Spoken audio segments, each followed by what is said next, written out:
All right, I am ready to make my practice rock. What should I do? Tough question. Great question. Yeah, maybe we'll get a little more into that when we do our listener. So used to the email format, our listener question this week. Welcome to the Dental Practice Fixers Podcast. I'm Dr. Richard Madow. Dr. David Madow, we have a great show for you today. Thank you so much for being part of this whole thing. Let's get right into it, Rich. What do you think? Right down to it. We received this question the other day. I promised this person we put it on the show. So here we go. Hi, Rich and Dave.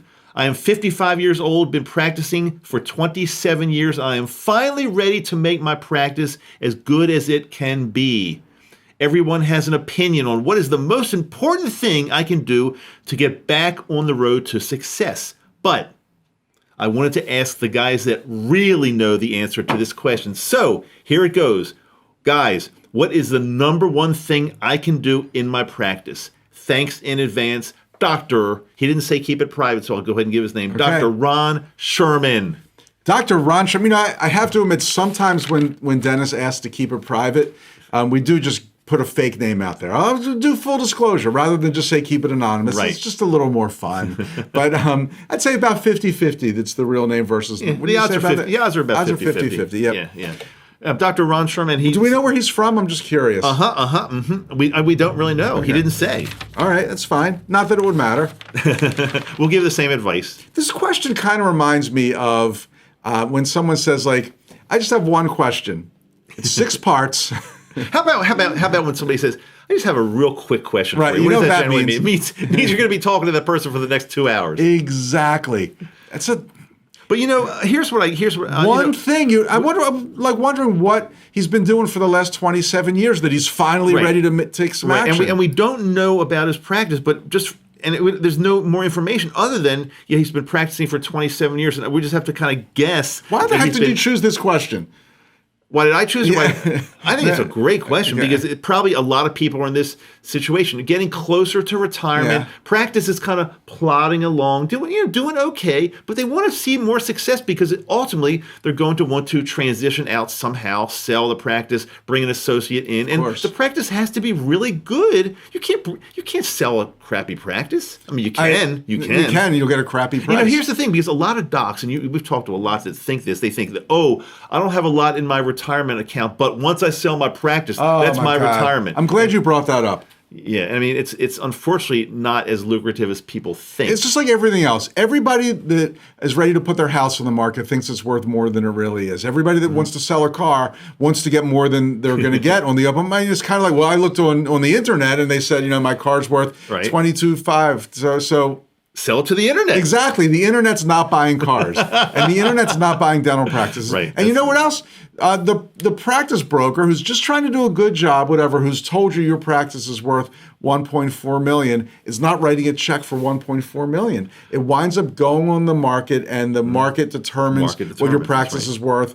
And it's usually less than you or your practice broker thinks. Many times, much less. So that's a great point. But on the other hand, that Dr. Sherman is doing the right thing because he's 55 and he's saying to himself, I finally want to get this practice going well. And that's really smart. Yeah, I'm really glad you brought smart. that up because, again, in our experience as coaches, it's never too late to call a coach or consultant, but sometimes it's pretty darn close. And when we hear from someone who says, I'm 66 years old and I feel like my health is starting to teeter a little bit, and I really can only see doing this for 5 more years. Oh, and by the way, I have nothing in savings. Well, you really should have started thinking about this 10 years ago. So, yeah, Ron, congratulations. You're 55. Let's assume that you're healthy and vigorous and still enjoy practicing. You made the right move. Started. So that's maybe one great lesson right there. Right. Yeah, right. do it. Start thinking about improving your practice when you're 40, when you're 45, when you're 50, when you're 55. It's always good to think about it, but the sooner you think about it, the better. You know what I think? I think a lot of these, and nothing. Look, we're both fathers, and I'm a grandfather also. So I love the younger generation. I have a grand dog. Oh, you have a grand dog. Good, good. I think I have one too. Yeah, I do have one. But so we love kids. We love the younger generations. But I think a lot of young people have to experiment themselves first. They kind of think they know it all, and they want to do it. They want to make all the mistakes themselves. And then when they get to be maybe Ron's age or a little bit close to Ron's age, they say, God, none of this. I'm doing okay, but I know I could do a lot better. What do I do? Where do I start? Yeah, so that's a lot. I think, and again, I don't even know if I have an answer to this question. Maybe you do, but I think we're learning a lot of lessons from this question. And one is the time to start is now. Now, there's an old Chinese proverb that I'm probably going to get wrong. And that is something like the best time to plant an oak tree was 100 years ago. The second best time is now, right now. In other words, don't say, well, shoot, I made all these mistakes. Is it too late? Is it too late? No. If you want to do something, start now, because 5 years from now is going to be 5 years from now. And do you want to... No matter how old you are. Exactly. Right. So do you want to be in the same place 5 years from now, or do you want to be 5 years better? And the answer is always start now, whether you're a 35-year-old dentist or a 65-year-old dentist. Totally agree. I mean, if you haven't done it, it's never too late. But what's it? So do you have... And he asked, what is... We can't give like 20 things. Like what he said, what's the number one thing? What do you think the number one thing is that he can do? What do you think? I don't know. Mine? Sure. I've got an opinion. Let's hear. And this, I don't want this to sound like a sales pitch, because it's not, because you can use anybody you want. But I think by far, in our experience, 30 plus years of helping dentists, by far, the number one thing is to bring somebody in as a coach or a consultant that's seen everything, that's done this a million times. They've got to be good. And again, you don't have to use us. Rich and I, we've been doing this a long time, but this is not an advertisement for us. If you want to use us, that's great, but you don't have to. But I think find somebody that's really good and knows their stuff and can look at every single thing going on in your practice and fine-tune it and improve it and make it better, and he'll hold you accountable. Because if you don't have anybody that's holding you accountable, you're kind of, it's a hit or miss. And I know in previous episodes we've talked about people trying to sell you like the latest and greatest marketing plan or the latest piece of equipment, or it's going to solve everything. We taled about the pain machine. Pain machine's our favorite. He thought that was going to solve all his practice woes. It doesn't. It actually gave him pain. It did. It's a different kind of pain machine. So look, there are a lot of... start calling all equipment the pain machine. The pain machine. A lot of times it winds up giving you pain. Now look, there are a lot of things you can do as far as improve your marketing, maybe change communication skills, treatment planning, all that stuff's super, super important. Make sure your team is the best. But again, who is in charge? Who's quarterbacking? Who's experienced in seeing and overlooking every single thing that's going on in your practice? It's got to be a coach. And a lot of people say, well, that's very expensive. I can't afford that. But that's very expensive. I can't afford that. If you, I'm just being that person. So look at it. You got to look at it as a return. You're going to get a return on your investment, especially if the person's good. You'll get a return. You're not paying $2,000, $3,000, $4,000 a month, and it's going out the window, and you're wasting it. No, you're paying that money just like your payroll in your dental practice is probably the highest expense overall in a dental. Your payroll, paying your team. Should be. But it should. But you can't say that I'm throwing that money out, because your employees, your team, should be more than paying for themselves. When you're paying that money, they should be bringing more money in than you're paying. And if they're not, then you got trouble. If you're paying somebody a certain amount per year and they're not producing, or they're not bringing in something that's much more than that value of that, then that's a problem. And same thing with a coach. You're paying money, of course, but you're paying for experience. You're paying for somebody that's going to help you and improve your systems, improve your marketing, improve everything that's going on. It is so worth it to do that. I can't even say how worth it. It's just the number one thing in my mind. Yeah, I agree. And I'm going to say something along the same lines, maybe without talking about coaching directly. And that isn't, but again, this is from our experience as coaches, and Dr. Ron Sherman and everybody else. You need to see the big picture, because, again, as we know from our experience, when people contact us, a lot of times I'll have a whole list of things like, I need more new patients. I want you to look at my website. I don't think it's really performing well. Is the sofa in the reception area, are the cushions soft enough? And then they get more specific. I've got my dental assistant wants to take too much time off. And these are like putting out fire situations. These are little things. And sure, you can probably look at each line there and analyze it and come up with the answer. Yeah, I do need a new sofa. This one's all worn out. Yeah, I'm finally going to get the balls to fire my dental assistant because I've given her 5 chances to improve and she hasn't. And those are all good things. My website, it kind of sucks. I'm going to find the best website company I can and have it redone. Okay, that's great. That's great. Right. But these are not big picture items. Big picture items are really some of the things that when you just take everything into account, you see the whole ball of wax, and then you figure out what changes can I make, not getting a new sofa, but what changes can I make in the way that, approaching my patients, in the way that we're actually seeing new patients, in the way that my front desk people are scheduling, greeting, doing all these things to make the office better, in the way that we're diagnosing and presenting treatment. How can we improve all these items to complete the big picture? And in my opinion, the big picture is pretty simple. And I think every dentist, I would say every single dentist we've ever met wants to enjoy their practice more and make more money. Now, enjoying your practice more might mean get rid of the patients you don't like seeing. It might mean having more time off. It might mean hiring an associate so you can only do the treatment that you want and you can not work Fridays and Wednesdays. Earning more money, everybody wants to earn more money, let's face it, except maybe Bill Gates. But and those are the kinds of things that really can fall into place when you do see the entire huge big picture. And can a coach or consultant help you see that?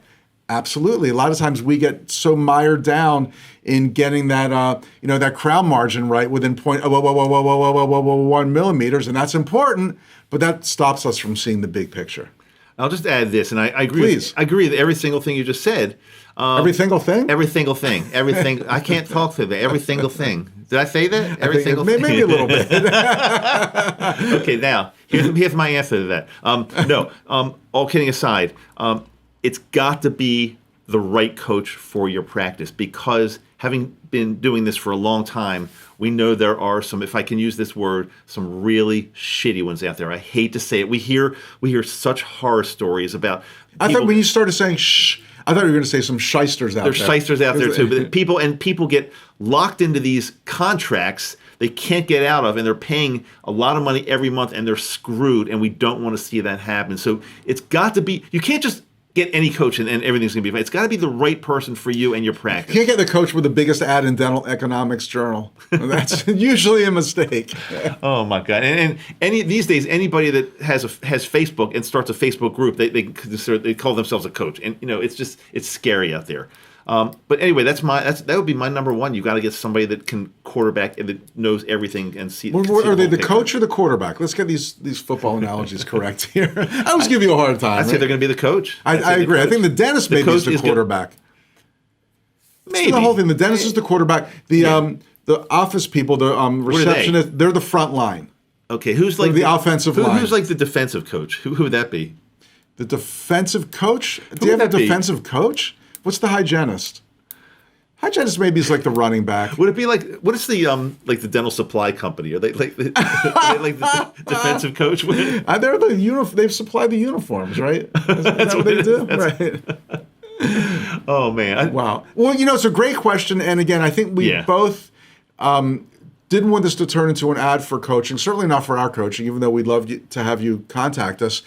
But that really is a way to see the big picture, to have somebody else that's experienced, that has a good track record, as some people would say, to bring a fresh set of eyes into practice. Look, this guy's been doing it for 27 years, and he's not happy with the way that things are going. I think that's a sign that he probably can't make the changes on his own. So what I'm going to do, I'm going to segue into this because Ron set this up perfectly for us. Ron, you are invited to come to one of our master classes. They're held in Baltimore, Maryland, generally. The Madow Center for Dental Practice Success. It's a full day where we talk about this exact type of thing with you and your colleagues. We keep these classes very small, focused, and by the end of the day, we will help you with what needs to be done in your practice exactly to take it to that next level where it sounds like you want to go. So attend one of our master classes. Ron, or anybody else watching this, simply go to masterclass.madow.com. I know we've got one coming up by the time this is published. It's going to be gone, but it's sold out also. Totally full. Is it okay to say sold out when it's free? I think you can. Sold out, or this one actually is super sold out. Super sold out. We can't get anybody else in, but it's masterclass.madow.com.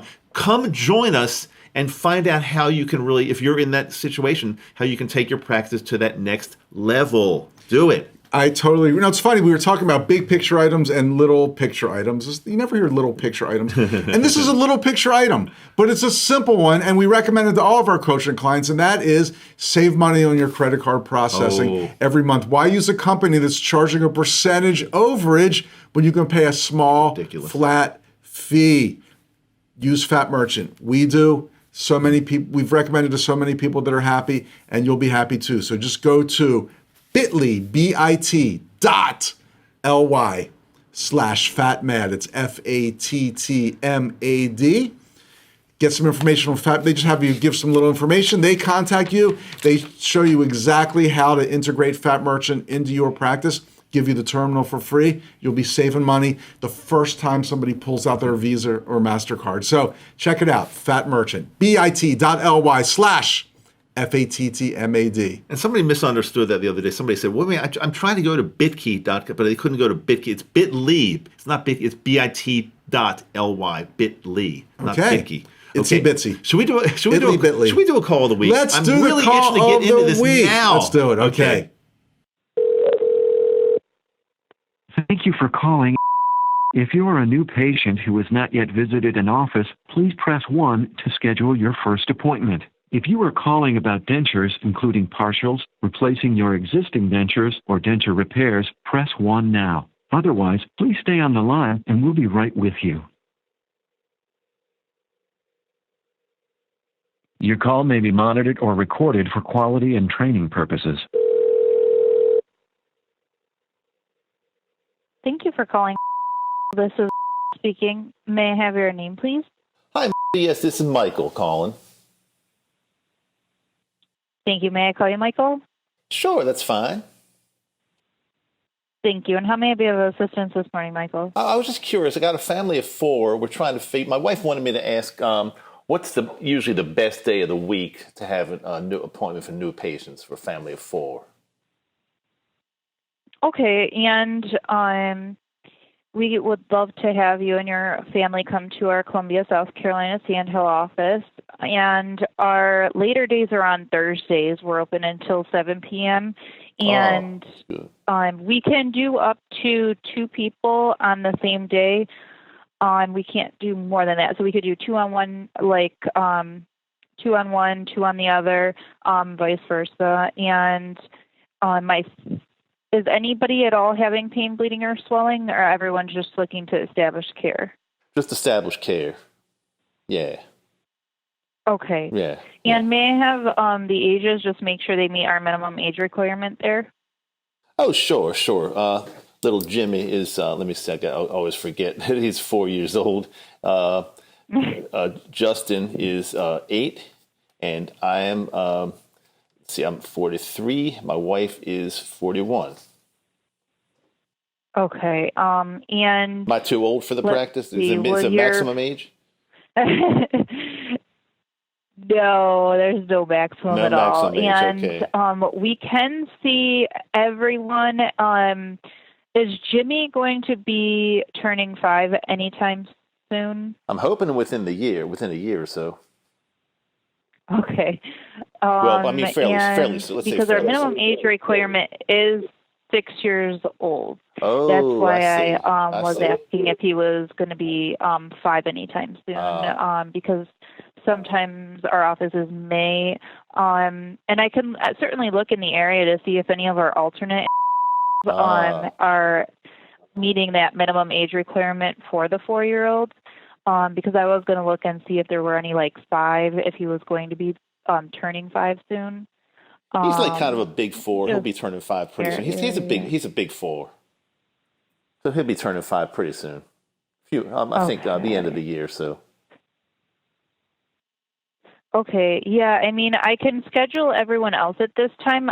And for Jimmy, for now, until he meets our minimum age requirement, there may be a pediatric dentistry in your area that would be able to accommodate the littlest one. I see.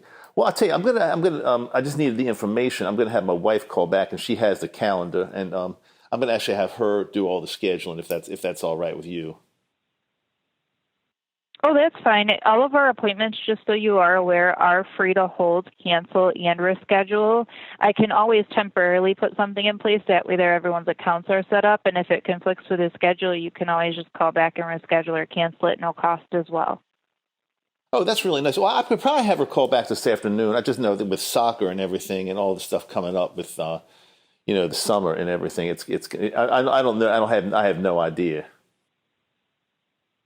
Okay. Do you know your schedule? If you'd like me to schedule just yours temporarily for now? Well, I'm going to come in with my wife, Judy. So I think it's probably better. okay. It's probably better if she calls and get us all in, and knowing we don't have to change Okay. anything around. And if you would like, if I can always reach out to her at a certain time, if you provide her number, I could always reach out to her to be able to set up those appointments.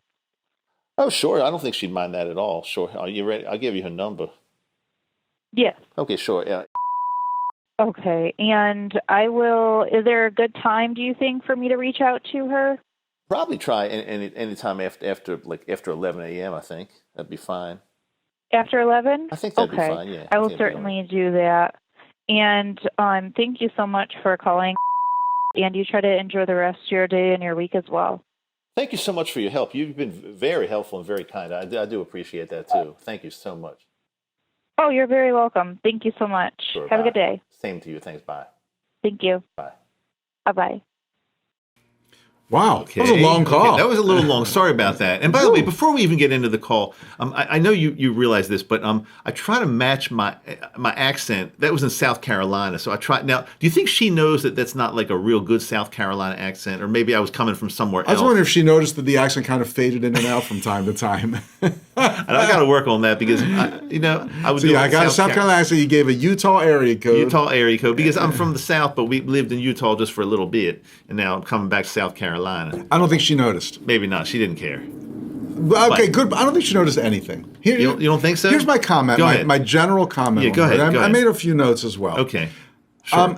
To me, she sounded like a trained robot. I mean, it was so obvious that she was following, and a lot of the things. And look, let's face it. My guess is some so-called expert in practice management, phone techniques or whatever, developed this script, and she's like sitting there reading a flow chart. And I'm not saying there's anything wrong with that, but I think this is where these kinds of things fall short. She sounded like a robot, like just somebody who was overly trained and stiff. I couldn't stand the way the first thing she said was "Thank you for calling the dental office. May I have your name, please?" That was a little weird. That was asking a little for trouble. Weird. Yeah, that was a little. It's kind of like when you call. AT&T or Verizon or something, and they always say, you can tell there's a script like, "Oh, I'm so sorry you're having that problem. I can definitely help you with that." And it's just, to me, it sounds so scripted and mechanical. Right. Okay, I'm not going to disagree with that. However, go ahead. Is there any pain, bleeding, or swelling? Well, I don't think she talked exactly like that. I know what you're saying. This sounded like it was rote. It sounded like, but she didn't really say it quite like that. Yeah, of course, I'm exaggerating. Right, but is there any pain, bleeding, she didn't or swelling? She didn't have a big Southern She accent. didn't. She was from Nebraska, I think. I was from the South. Well, I think she did better than 99% of the dental offices out there because let's face it, we don't really screen these, and if we call a good one, we let it go. We don't wait till somebody fails and does horribly. She did. I mean, we could talk a lot about more the beginning of the call, but she did everything in her power to get me on that appointment book in some way. She tried with all her might. Yeah, she even said, you can always call back and cancel, which I'm not. Which so I know sure that's I'm a big little fan questionable. of. I know. Yeah. That makes it sound like it's so temporary. It's unbelievable. So, but she was. So, I think she was, to use this word, but I agree, better than 95% of the calls we make, because most people just would have let you go a minute later, not have gotten your contact information, never tried to make an appointment. So obviously, those things are head and shoulders above most of the calls we make. But to me, she just sounded like overly scripted, no warmth. But look, the bottom line is she did at least make a huge attempt to make an appointment, get your wife's contact information, do all those things. And that's a big plus. I'm not going to, we can't give away too much because our great producer, Rory, bleeped out every hint of what kind of practice this was. So because we don't want to, we don't want to get anybody in trouble, in fairness. Yeah, but I think it's obvious it wasn't just some solo practice. Right. So we'll say it was a DSO type practice. Okay, so my point is though that maybe we don't really love the DSOs, we don't really believe in that whole concept, but they definitely had some professional person train their front desk team to get to maximizing the amount of people in the appointment books. I think they now might not be exactly the way we would have done it, but pure training there. It wasn't just some doctor standing around in the morning huddle saying, let's just try to get more people. It was a definite training that she went through, and I agree. She did decently. Decent. I mean, again, to your point, to me, she sounded overtrained and overscripted. Okay. Which she lost all the warmth and the friendliness. And again, I think this is maybe one of the knocks on the DSOs, that they don't have that vibe that, hey, this is a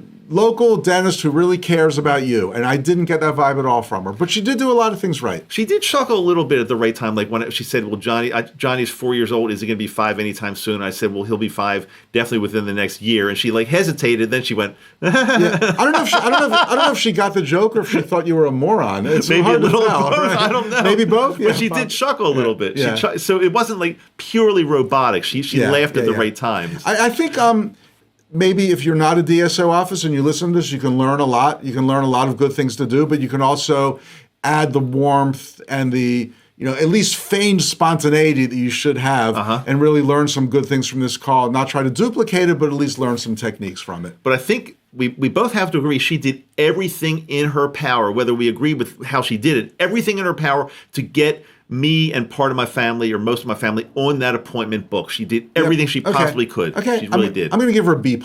What do you, before I give my grade, actually I'll give I was going to say the exact same thing. I think she deserves every bit of a B+. What do you think about the age thing, about the smallest child? I can't remember my smallest child. Yeah, they had to be, I think they had to be 5 to be seen. I think she said they had to be, I think she said 6, but if he's like almost 5, she might be able to fudge it a little bit. Almost 5 doesn't sound like. I mean, if he has to be 6, where's he's that got to be 6, fudging? but I think if he's 5, so there's some, I don't know. He has to be 6, so if he's 5, we can see him. She might be very confusing. So, but what do you think about that age requirement? I don't know why they would do that. Why you've got a family of 4 coming in, and there's a 4-year-old? Say, come on in. Because she said, yeah, well, he might have to see a pediatric dentist. That could split the whole family up, and that could be the one deciding factor. So, no, we want to go somewhere where they can see everybody. Exactly. Again, we're talking about a large chain with policies up the yin-yang. Right. And that one I don't see. I mean, if they had a 1-year-old, I'd say, bring the 1-year-old in. They'll get a ride in the chair. We'll take a look at him, Give him some sugary candy to suck on so he gets rotten teeth. We'll stick a tongue depressor down his throat. Make him gag. Bring him in. Make sure he's diapered. Bring the whole family I don't care for that either. But